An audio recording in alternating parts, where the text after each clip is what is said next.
Então, há uns 15 dias atrás, pedi para vocês lerem esse texto, e esse texto nos ensina muitas coisas. Ele é uma grande aula com Deus, é uma grande aula do que Deus fez com o apóstolo Paulo, do que Deus mostrou para ele. E é importante a gente entender, porque muitas vezes isso pode acontecer conosco. Isso muitas vezes pode acontecer na nossa caminhada, na nossa jornada, né? Então, basta a gente entender que no capítulo 12, no comecinho, versículo 1 em diante, Paulo está nos revelando, ele está falando na terceira pessoa, mas os estudiosos têm a certeza de que ele estava falando dele mesmo, né? Porque quando ele vai narrando após as visões que ele teve, ele mostra que é ele que está ali, né? Então a Bíblia nos narra que ele diz até a data, né? 14 anos atrás de quando ele estava escrevendo, ele teve uma visão especial do que era a glória do Senhor, né? O terceiro céu, a Bíblia diz aqui. Então ele visitou esse lugar, né? E ele mesmo diz, ele não sabe se foi no corpo, se fora do corpo, mas na verdade isso não interessava para ele. O que interessava é que ele foi até um lugar. E uma vez eu aprendi, quando estava fazendo uma faculdade, tinha umas aulas de filosofia, que a nossa mente, segundo alguns filósofos, etc., ela é formada por símbolos, né? Quando a gente olha para uma cadeira, por exemplo, como é que a gente sabe exatamente por que é uma cadeira? Porque é um símbolo que vem na nossa mente. E assim são todas as coisas na nossa mente humana, né? Então a gente olha essa caixa, dá um clique aqui e você identifica como caixa.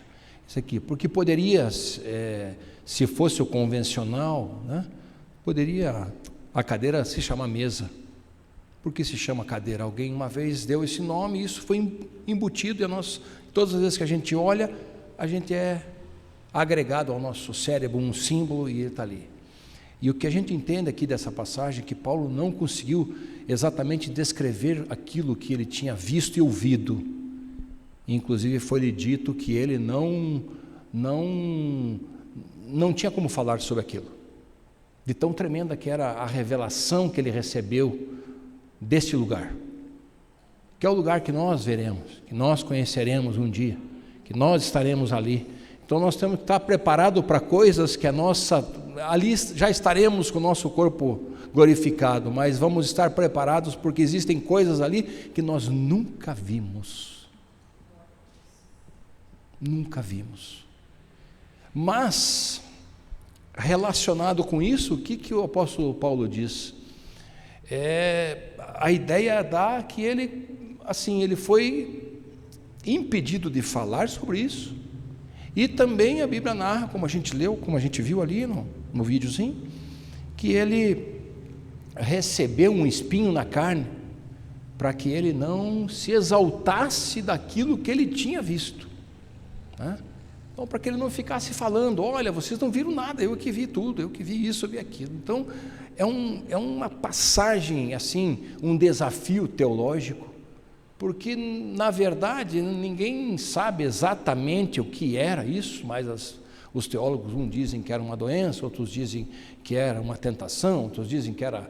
Tem vários ramos, né, da teologia que tentam explicar, mas na verdade se não há um relato bíblico sobre o que era, a gente também não precisa saber. O importante é que ele existia, e aquilo incomodava Paulo, incomodava e incomodava muito. Então ele narra aqui na segunda carta aos Coríntios, né? E aos Coríntios ele teve uma dificuldade grande com esta igreja em especial, porque as cartas aos Coríntios, elas sempre estão relatando algumas coisas assim duras que Paulo fala, porque ele era meio assim lá, as coisas eram um pouco difíceis, né? Então ele olha para essa circunstância para aquilo que Deus, que tinha acontecido com ele, para aquele espinho na carne, e ele narra aqui um fato importante, que ele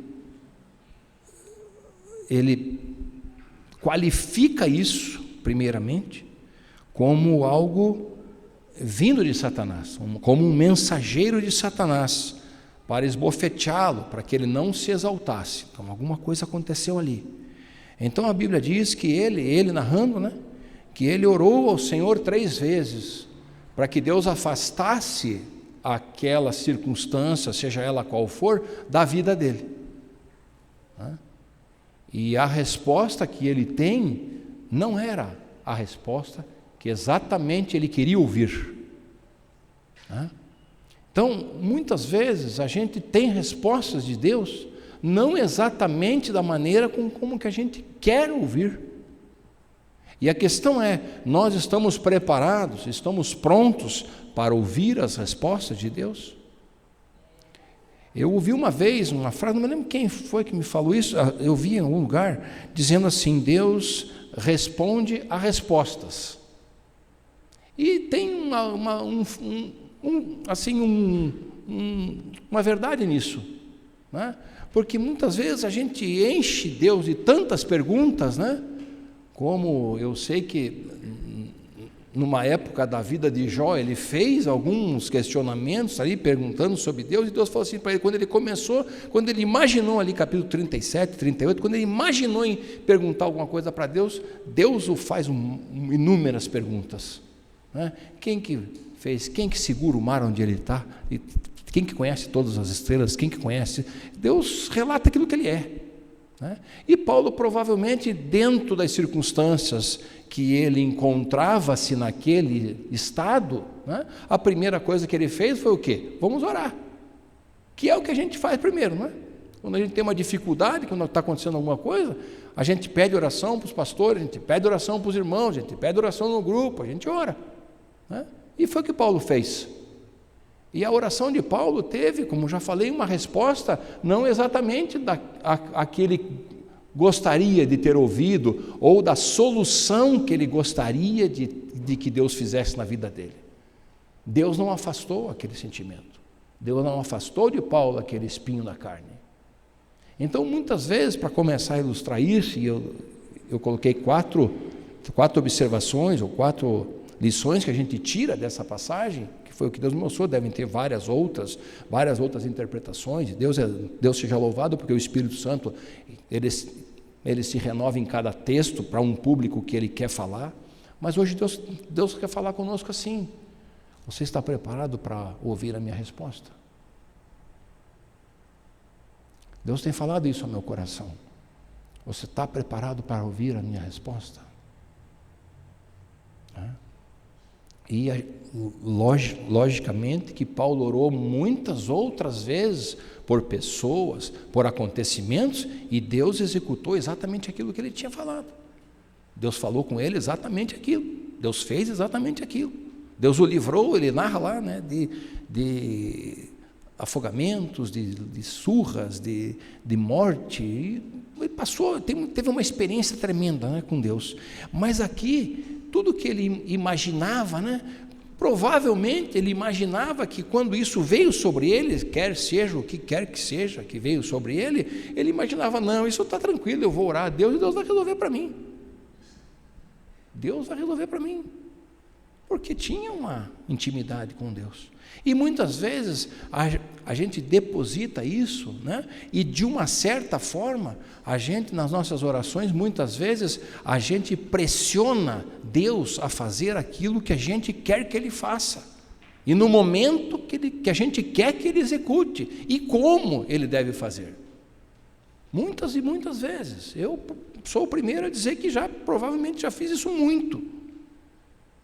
Pedi para Deus coisas que eu queria que Ele realizasse ali naquele instante ou naquele momento, e eu dava toda a letra para Deus, toda a forma, né? E eu sei que provavelmente você também já fez isso alguma vez na sua vida, principalmente quando a gente enfrenta dificuldades, porque quando a gente está numa situação boa, a gente não lembra muito dessas coisas. Na verdade, a gente não lembra muito de Deus, vamos ser sinceros. quando tudo está bem. Mas quando as coisas apertam um pouco aqui, um pouco ali, um pouco acolá, a gente tem, isso é humano, de se colocar. E a nossa forma, e aquilo que a gente é ensinado, e aquilo que nos é colocado durante muito tempo é que se a gente orar, vai acontecer. Porque aí muitos pegam aquele versículo, e tudo que vocês pedirem crendo em meu nome, Deus vai fazer. A gente executa isso contra Deus. Mas Paulo, provavelmente nessa situação dele, ele imaginava exatamente isso. Eu vou orar, ele deve ter orado a primeira vez, não aconteceu nada. Opa! Orou a segunda vez, também não aconteceu nada. Orou a terceira vez, também não aconteceu nada. Só que após a terceira oração, veio a resposta de Deus. Uma coisa importante, Deus não nos deixa sem respostas. Isso é importante a gente crer. Muitos eu já escutei virem falar para mim, parece que Deus está em silêncio, Deus não responde às minhas orações, Deus parece que não está me ouvindo, e às vezes tem pessoas que até decaem na fé, ou imaginam assim, puxa vida, Deus não existe. Muitas vezes acontece isso. Por quê? Porque muitas vezes é nos dado entendimento de que tudo aquilo que a gente pedir, Deus tem que fazer. Da forma que a gente quer, na hora que a gente quer, e no momento que a gente executa, e aquilo que a gente acha que é certo. E Paulo aqui está nessa situação, provavelmente. Entendia que as suas orações iam chegar diante de Deus e Deus ia respondê-las da forma mais tranquila possível, como sempre tinha sido. Mas existem momentos na nossa vida que a gente tem que aprender com a situação. Muitos momentos, e vai chegar o meu momento, mas muitas vezes vai chegar o teu momento, e Deus quer falar com você coisas que você não conhece, coisas que você não entende, e Deus quer revelar para você exatamente quem Ele é. A gente se desculpa um pouco aqui, um pouco ali, às vezes acontece uma coisa, e Paulo já está falando, isso aqui é um mensageiro de Satanás que veio sobre a minha vida. Veja como o ser humano ele tem isso, né? Então a gente às vezes escuta, puxa vida, o diabo fez isso, o diabo me atacou, o diabo fez isso. E a gente pensa assim, puxa vida, e Jesus está olhando para nós assim, poxa, eu derrotei, expus publicamente, e você está dando força para aquele que está morto, para aquele que está condenado. Martinho Lutero tinha uma frase interessante, que é uma frase para a gente meditar, para a gente pensar um pouco, que ele dizia assim, que o diabo nada mais é do que um cachorro brabo na corrente de Deus, que ele vai até onde Deus solta. Sabe aquelas correntes de cachorro que a gente solta, ele vai mais para frente, ou ele vai mais para trás, Martinho Lutero dizia isso. Ele diz assim, o diabo nada mais é do que um cachorro acorrentado a Deus, então Deus solta até onde pode, a gente vai ver, e isso existe um amparo bíblico, porque a vida de Jó foi um exemplo disso. O inimigo atuou na vida de Jó até onde Deus quis. Deus determinou, você vai fazer isso, na vida dele você vai tocar, pode fazer isso. Então tem argumentos bíblicos que nos embasam nisso. Porém, Lutero dizia, então não tenho medo dele. Não tenho medo porque ele está vencido. E aquele que está em Cristo, a Bíblia diz, o maligno não pode lhe tocar. Mas Paulo está falando ali, puxa, veio como se fosse um mensageiro de Satanás. Então, provavelmente, quando ele fala isso, a oração de Paulo foi uma oração, como a gente fala no jargão evangélico, de expulsação. Na vida dele mesmo. Saia, Satanás, daqui, saia, pare de me esbofetear, tire esse espinho da minha carne, eu te ordeno. Provavelmente alguma coisa nesse sentido, mas Deus age ali, e Deus não responde isso dessa forma. Então Deus faz algo que fica para a nossa vida eternamente. Eu vou citar os 4 pontos que eu quero frisar nessa noite, bem objetivo, e a gente não se preocupa com o tempo aqui. Não quer dizer que uma mensagem de 1 hora tenha mais efeito do que uma mensagem de 5 minutos. Então Paulo recebe de Deus como resposta para aquilo tudo a minha graça te basta. Aí ele continua, porque o meu poder se aperfeiçoa na tua fraqueza. Na tua fraqueza. Então, a gente muitas vezes quer dar uma de forte em determinadas circunstâncias e entender que Deus vai responder ali. Não, Deus está querendo mostrar para nós que a força está nele, que a força não está em nós. Então Paulo fala ali, ele narrando o que Deus falou com ele. Deus falou comigo, a minha graça te basta, porque o meu poder se aperfeiçoa na fraqueza. Então ele entende o que Deus estava falando com ele ali, daí ele narra o que Deus falou, e daí ele narra o que está acontecendo no coração dele. Então ele diz ali assim, então de boa vontade, pois, me gloriarei nas minhas fraquezas, para que em mim habite o poder de Cristo. O que essa mensagem está dizendo para nós assim? Deus, muitas vezes, circunstâncias que acontecem, porque o mundo jaz no maligno, e no mundo nós teremos aflições, mas Jesus diz, tenham bom ânimo, porque eu já venci todas as coisas. Mas essas circunstâncias que aparecem nas nossas vidas, na verdade, é para que a gente experimente o poder de Deus em nós, porque se nós nos sentíssemos todo-poderosos, nós não necessitaríamos de Deus, nós não necessitaríamos de Jesus. Então ele fala aqui, então de boa vontade, diz, agraciado, pois eu me gloriarei nas minhas fraquezas, para que em mim habite o poder de Cristo, pelo que sinto prazer quando acontecem determinadas coisas na minha vida, fraquezas, injúrias, necessidades, perseguições, angústias por amor de Cristo, porque quando estou fraco, então eu sou forte.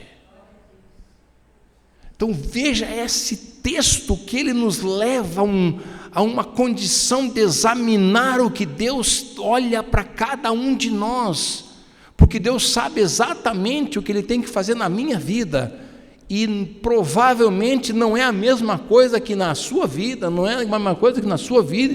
Deus nos conhece por inteiro.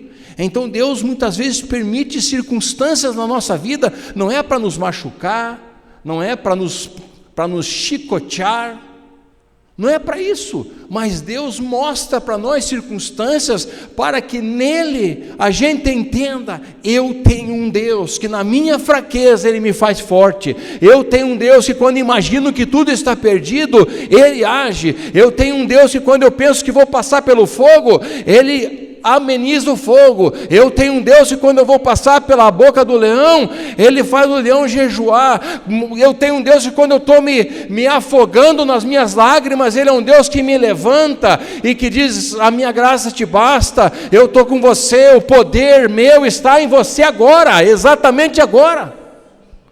E é difícil para o ser humano entender isso, por isso o apóstolo Paulo, como um homem biblicamente falando, o mais interessante é que ele adequa isso a uma visão maravilhosa que ele viu, que ele ouviu.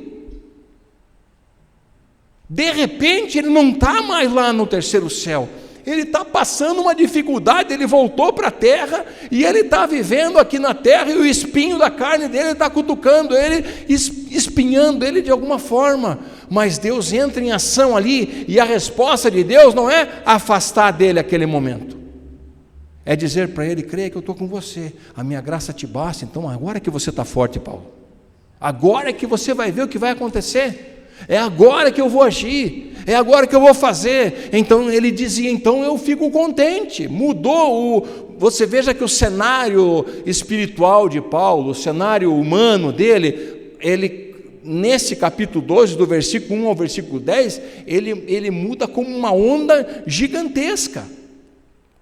Ele começa eufórico, falando daquilo que ele presenciou, daquilo que ele ouviu. No meio do caminho ele fica abatido, porque a oração dele, entre aspas, não teve efeito. E no final do texto ele já está dando glórias a Deus, se alegrando por enfrentar fraquezas, por ser perseguido, por enfrentar dificuldades, porque aí ele entendeu que a perfeita ação de Deus na nossa vida é quando a gente está em dificuldade. Deus nos socorre ali. Né? Quando a gente fala de fogo, leia o texto de Sadraque, Mesaque e Abednego, aqueles 3 jovens que estavam na Babilônia, foram jogados na fornalha. O que aconteceu ali? Aquela temperatura que a Bíblia diz que quem passava próximo já era alcançado pela temperatura que saía da fornalha, mas lá dentro estavam os 3 homens, e Nabucodonosor olha lá, mas peraí, mas não eram 3 que nós colocamos, mas tem mais um lá. Então, quando você está passando a dificuldade da sua vida, tem mais um lá. Aleluia. Quando você está passando a dureza da tua vida, tem mais um lá, que tem a aparência de Deus.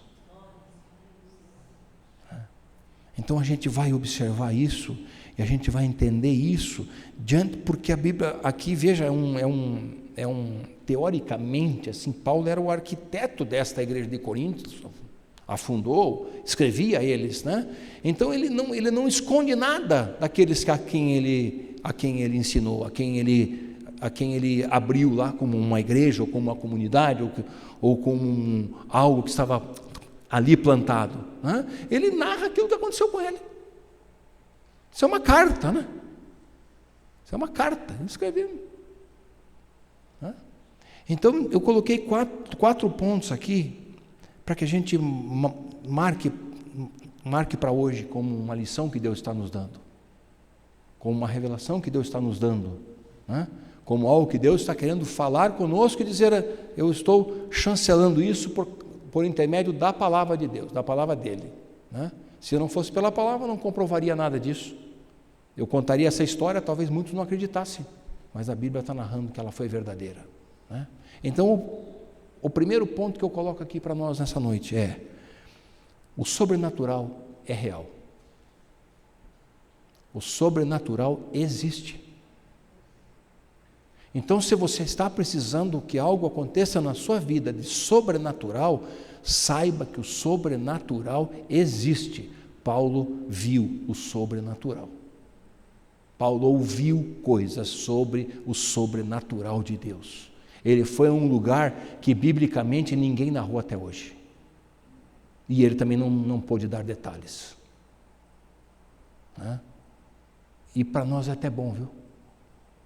Porque senão ficaria tão comum para a gente, e a gente atribuiria símbolos, né?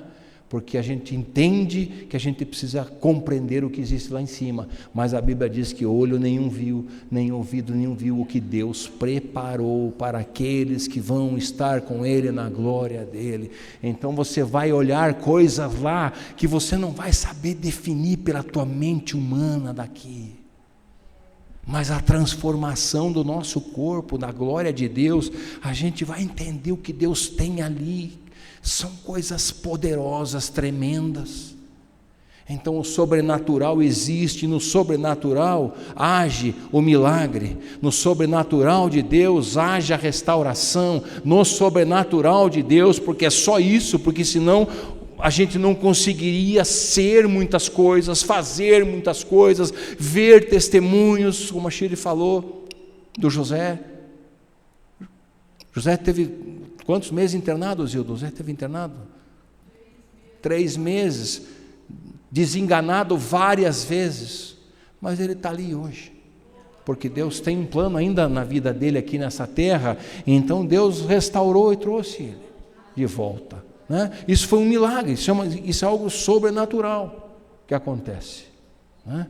Então esse é o primeiro ponto. O segundo ponto que eu ponho é: a resposta de Deus sempre é soberana. Seja qual ela for, a resposta de Deus é soberana. Baseado no quê? Nas 3 orações que Paulo fez e não foi atendido. Por quê? Porque a vontade de Deus naquele momento, a resposta de Deus naquele momento, para Paulo era mostrar a soberania dele. Eu é que estou aqui, Paulo. Você está achando que porque você viu essas coisas, você está forte? Está aí, um mensageiro de Satanás aí te esbofeteando, mas a minha resposta para você, ela não vai mudar. Ela é soberana. E não mudou. Deus transformou Paulo, mas não a situação que ele estava vivendo naquela hora. Mas Deus mostrou para ele a sua soberania. Então, em primeiro lugar, o sobrenatural de Deus existe, ele é real. Em segundo lugar, a resposta de Deus é soberana. Ponto número 3, a verdadeira força não vem de nós, mas vem de Deus. Filipenses capítulo 4, versículo 13. Alguém tem esse texto na nova tradução da linguagem de hoje? Eu tenho aqui, mas está no meu celular, eu não vou pegar, porque a minha aqui é Almeida. Alguém tem a NTLH? Você tem, Bel? Você sempre tem, Bel. Hein? Filipenses 4, 13. O que nós sabemos de cor é: tudo posso naquele que me fortalece, não é isso? Essa é a versão Almeida, é a versão que está aí. É isso, né, Kemi? Então, mas leia lá, Bel, na nova tradução da linguagem de hoje. Com a força que Cristo me dá, posso enfrentar qualquer situação. Que texto é esse? Que nós estamos lendo aqui. Então, Paulo, passando por isso, entende e escreve aos Filipenses o que ele já sabe. Com a força que Cristo me dá,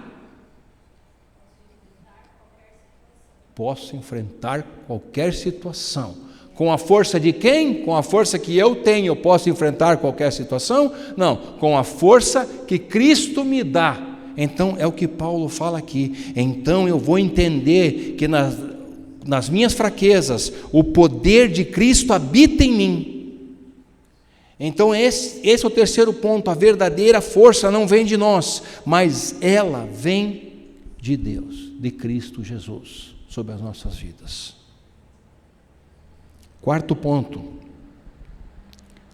e esse eu quero que você grave bem, porque é importante para nós, todos eles, eu creio, dentro desse texto. Todo sofrimento é temporário, mas a graça é para sempre.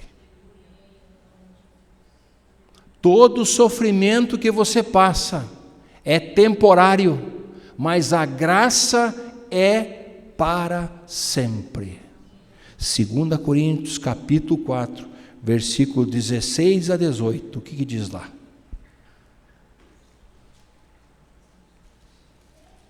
Ouça esse texto, abra aí, Ju vai por lá, coloca, se der. 4, 16 a 18, diz assim: por isso, não desfalecemos, mas ainda que o nosso homem exterior se corrompa, o interior, contudo, se renova. O quê? De dia em dia. E mais para frente, porque a nossa leve, ouça isso, nossa leve e momentânea tribulação, para nós produz um peso eterno de glória e muito excelente, não atentando nós nas coisas que se veem, mas nas que não se veem, porque as que se veem são temporais, e as que não se veem são eternas. Bel, na NTLH diz o que aí? Porque nós não prestamos atenção nas coisas que se veem, mas nas que não se veem. Pois o que pode ser visto por apenas um pouco, mas o que não pode ser visto dura para sempre. O que não pode ser visto dura para sempre. Então, o sofrimento, ele é temporário, mas a graça, ela é eterna. Então, isso a gente precisa ter para nós. Isso a gente precisa entender o que Deus quer falar conosco hoje, diante desse texto de Paulo. Então, a gente tem que aprender hoje aqui com Deus. o sobrenatural de Deus, ele é real, ele existe. 2, a resposta de Deus é soberana em todo o tempo. 3, a verdadeira força não vem de nós. Quer fazer revolução aqui na terra, você vai ficar sozinho. Quer fazer revolução aqui na terra, você vai ficar sozinho. Porque a verdadeira igreja do Senhor vai subir aos céus. Nós temos posicionamento, sim, diante da palavra de Deus, mas o que Deus tem a falar conosco é isso. A verdadeira força não vem de nós, vem de Cristo.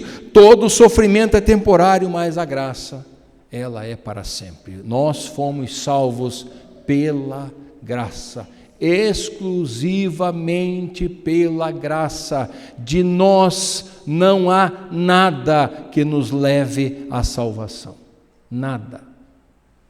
Nós fomos salvos pela graça em Cristo Jesus. Amém? Vamos nos colocar em pé? Essa é a mensagem que Deus tem para nós hoje.